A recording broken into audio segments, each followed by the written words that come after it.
ಬೆಳಗಾವಿ ಜಿಲ್ಲೆಯ ಖಾನಾಪುರ ತಾಲೂಕಿನ ನಿಡಗಲ್ ಗ್ರಾಮದ ಹೊರವಲಯದ ಬೆಟ್ಟದ ಮೇಲಿರುವ ಐತಿಹಾಸಿಕ ಸಿದ್ದೇಶ್ವರ ದೇವಾಲಯಕ್ಕೆ ಹಾನಿ ಮಾಡಿರುವ ಆರೋಪ ಕೇಳಿಬಂದಿದೆ. ಸದ್ಯ ದೇವಾಲಯದಲ್ಲಿದ್ದ ಶಿವಲಿಂಗ, ನಂದಿ ಮೂರ್ತಿ ಹಾಗೂ ತುಳಸಿ ವೃಂದಕ್ಕೆ ಹಾನಿ ಮಾಡಲಾಗಿದೆ ಅಂತ ತಿಳಿದು ಬಂದಿದೆ. ಇನ್ನು ಈ ಘಟನೆ ಬೆಳಕಿಗೆ ಬರುತ್ತಿದ್ದಂತೆ ಭಕ್ತರು ಹಾಗೂ ಗ್ರಾಮಸ್ಥರಲ್ಲಿ ಆಕ್ರೋಶ ವ್ಯಕ್ತವಾಗಿದ್ದು, ದುಷ್ಕರ್ಮಿಗಳನ್ನು ಕೂಡಲೇ ಬಂಧಿಸುವಂತೆ ಹಿಂದೂ ಪರ ಸಂಘಟನೆಗಳು ಆಗ್ರಹಿಸಿವೆ. ಇದೇ ವೇಳೆ ಸಮೀಪದ ಕೆಮೆವಾಡಿ ಗ್ರಾಮದ ಕುಟ್ಟಿಮೌಲಿ ಹಾಗೂ ಕರಿಯಮ್ಮ ದೇವಿ ಮಂದಿರಗಳ ಸುರಕ್ಷತೆ ಬಗ್ಗೆಯೂ ಆತಂಕ ವ್ಯಕ್ತವಾಗಿದೆ. ಹೀಗಾಗಿ ಧಾರ್ಮಿಕ ಸ್ಥಳಗಳಿಗೆ ಸೂಕ್ತ ಪೊಲೀಸ್ ಭದ್ರತೆ ಒದಗಿಸುವಂತೆ ಗ್ರಾಮಸ್ಥರು ಒತ್ತಾಯಿಸಿದ್ದಾರೆ.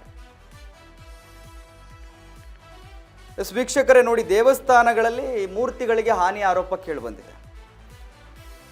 ಬೆಳಗಾವಿ ಜಿಲ್ಲೆಯ ಖಾನಾಪುರ ತಾಲೂಕಿನ ನಿಡಗಲ್ ಗ್ರಾಮದ ಹೊರವಲಯದ ಬೆಟ್ಟದ ಮೇಲಿರುವ ಐತಿಹಾಸಿಕ ಸಿದ್ದೇಶ್ವರ ದೇವಾಲಯಕ್ಕೆ ಹಾನಿಯಾಗಿದೆ. ಸೊ ಆ ಕಾರಣಕ್ಕೆ ಅಲ್ಲಿ ಸ್ಥಳೀಯರು, ಭಕ್ತರು ಎಲ್ಲರೂ ಆಕ್ರೋಶ ವ್ಯಕ್ತಪಡಿಸ್ತಾ ಇದ್ದಾರೆ. ಯಾರೋ ಕಿಡಿಗೇಡಿಗಳು ಮಾಡೋದು, ದೇವರನ್ನು ಕೂಡ ಬಿಡೋದಿಲ್ಲ.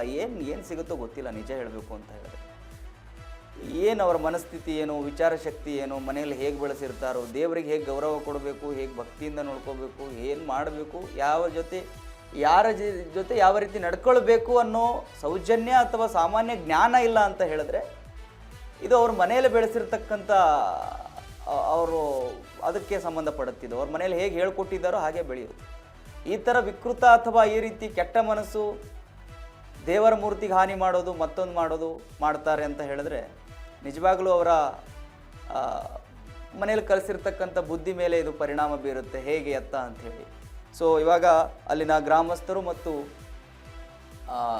ಭಕ್ತರೇನಿದ್ದಾರೆ ಅವರೆಲ್ಲರೂ ಕೂಡ ಪೊಲೀಸ್ ಭದ್ರತೆ ಹೆಚ್ಚಿಗೆ ಮಾಡಬೇಕು ಧಾರ್ಮಿಕ ಕ್ಷೇತ್ರಗಳಲ್ಲಿ ಅಂಥೇಳಿ ಒತ್ತಾಯಿಸ್ತಾ ಇದ್ದಾರೆ.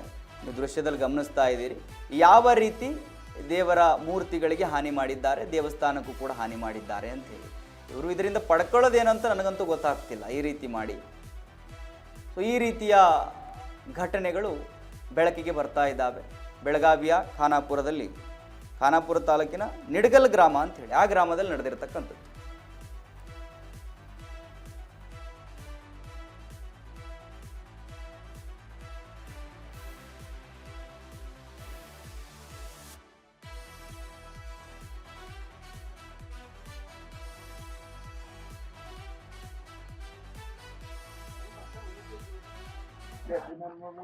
बॅटरी बरोबर गेली ते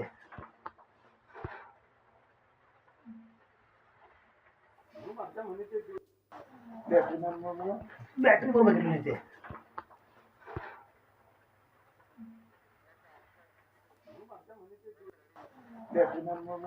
बॅटरी बरोबर गेली ते